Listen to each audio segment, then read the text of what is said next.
മുതിർന്ന Hamas കമാൻഡറെ Israel കൊലപ്പെടുത്തിയതിനു പകരമായി ഹിസ്ബുള്ളയുടെ തിരിച്ചടി. ഇതിനു പിന്നാലെ ലെബനിൽ നിന്ന് വടക്കൻ ഇസ്രയേലിലേക്ക് 30ഓളം പ്രൊജക്ടിലുകൾ രാത്രി വിക്ഷേപിച്ചതായി പ്രതിരോധ സേന പറഞ്ഞു. ആക്രമണത്തിന്റെ ഉത്തരവാദിത്തം ലെബനൻ ആസ്ഥാനമായുള്ള ഹിസ്ബുള്ള ഏറ്റെടുത്തു. ഇസ്രയേലിന്റെ സൈനിക താവളം ലക്ഷ്യമിടുന്നതായി അവർ പറയുന്നു. അതിൽ പലതും തുറസായ പ്രദേശങ്ങളിലാണ് പതിച്ചതെന്നും ഇസ്രയേൽ പ്രതിരോധ സേന അറിയിച്ചു. റോക്കറ്റുകൾ തൊടുത്ത സ്ഥലത്ത് ആക്രമണം നടത്തിയിട്ടില്ല എന്നും അവർ കൂട്ടിച്ചേർത്തു. അന്തർവാഹിനി ഉപയോഗിച്ചുകൊണ്ടുള്ള അപൂർവ നീക്കം നടത്താൻ ഒരുങ്ങുകയാണ്. US പ്രതിരോധ സെക്രട്ടറി ലോയിഡ് ഓസ്റ്റിന്റെ ഞായറാഴ്ച രാത്രി ഇസ്രയേൽ പ്രതിരോധ മന്ത്രി യോവ് ഗാലന്റുമായി സംസാരിച്ചിരുന്നു. ഹിസ്ബുള്ളയെ പ്രതിരോധിക്കാൻ സഹായിക്കുന്നതിന് ഇസ്രയേലിന് 2 കപ്പലുകളും ഒരു അന്തർവാഹിനിയും ഓർഡർ ചെയ്തിട്ടുണ്ടെന്ന് അദ്ദേഹം അറിയിച്ചു. മേഖലയിലേക്കുള്ള വിന്യാസം വേഗത്തിലാക്കാൻ എബ്രഹാം ലിങ്കൺ സ്ട്രൈക്ക് ഗ്രൂപ്പിനും ഓസ്റ്റിൻ ഉത്തരവിട്ടതായി പെന്റഗൺ പ്രസ്താവനയിൽ പറഞ്ഞു. അതിനിടെ ഗാസയിൽ പറന്നിറങ്ങിയ ഇസ്രയേലിന്റെ എഹ്ലോം യൂണിറ്റ് ഹമാസ് തലവൻ യഹ്യാ സിൻവാർ തുരങ്കത്തിൽ ഒളിച്ചിരിക്കുകയാണ്. ഇതിൽ നിന്നും പുറത്തു ചാടിക്കാൻ ജൂതപ്പടയുടെ നീക്കം. യഹ്യാ തുരങ്കത്തിലില്ല, ദോഹയിൽ ഒളിവിലാണെന്ന് ആദ്യം പുറത്തുവന്ന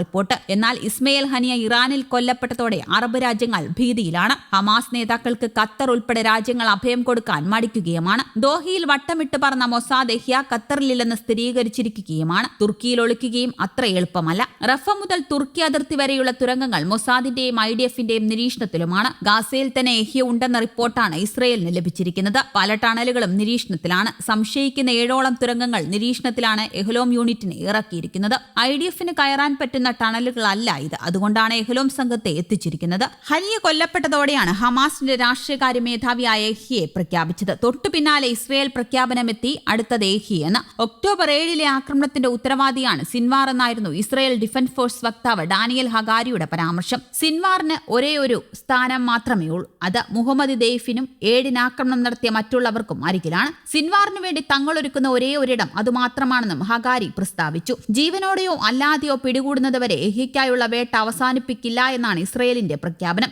ഗാസയിൽ ഭൂമിയിൽ നിന്ന് 40 മുതൽ 50 മീറ്റർ താഴ്ചയിൽ നിർമ്മിച്ച 6 അടി ഉയരവും 2.5 അടി വീതിയുമുള്ള 1300 തുരങ്കങ്ങളാണ് ഹമാസിന്റെ തുറപ്പിച്ചിട്ട്. ഇതിൽ ഇസ്രയേൽ അതിർത്തിയിലുള്ള ഈ തുരങ്കങ്ങളിൽ അവർ റോക്കറ്റുകളും ഒളിപ്പിച്ചിട്ടുണ്ട്. 1ഉം 2ഉമല്ല 1500 റോക്കറ്റ് വിക്ഷേപണ തറകളും ഇവിടെയുണ്ട്. തുരങ്കങ്ങൾ കൈകാര്യം ചെയ്യാൻ ഇസ്രയേൽ സൈന്യത്തിന് പ്രത്യേക യൂണിറ്റുകളും യുദ്ധോപകരണങ്ങളുമുണ്ട്.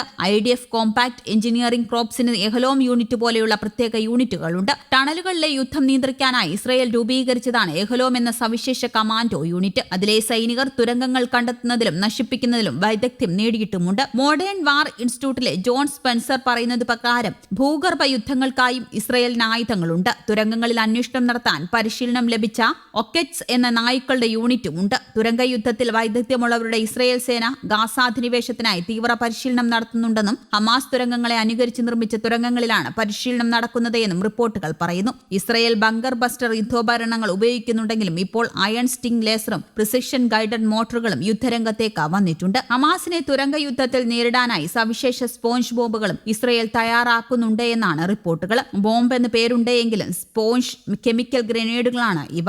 ബോംബ് പ്രവർത്തിക്കുമ്പോൾ പുറത്തേക്ക് തെറിക്കുന്ന പത പെട്ടെന്ന് വ്യാപിക്കുകയും ഘനീഭവിക്കുകയും ചെയ്തു. ഗാസയിലെ തുരങ്കങ്ങളിൽ പോരാടുമ്പോൾ കവാടങ്ങളും മറ്റും രഹസ്യ വഴികളുമൊക്കെ അടക്കാനായി സ്പോഞ്ച് ബോംബ് ഉപയോഗിക്കാമെന്നാണ് ഇസ്രയേൽ കണക്ക് കൂട്ടുന്നത്. ഒരു പ്ലാസ്റ്റിക് ക്യാരറ്റിനുള്ളിൽ 2 ദ്രാവകങ്ങൾ അടങ്ങിയതാണ് സ്പോഞ്ച് ബോംബ്. ഇവയെ തമ്മിൽ വേർതിരിക്കുന്നത് ഒരു ലോഹപാളിയാണ്. ബോംബ് പ്രവർത്തിച്ചു തുടങ്ങിയാൽ ലോഹപാളി നീങ്ങുകയും ദ്രാവകങ്ങൾ തമ്മിൽ കലരുകയും ചെയ്യും. ഇതോടെയാണ് ബോംബ് പ്രവർത്തിക്കുന്നത്. ഇസ്രയേൽ സേന 2021 മുതൽ ഇത്തരം ബോംബുകൾ പരീക്ഷണാടിസ്ഥാനത്തിൽ ഉപയോഗിച്ചിരുന്നുവെന്നാണ് റിപ്പോർട്ടുകൾ. News desk Kerala Kaumudi.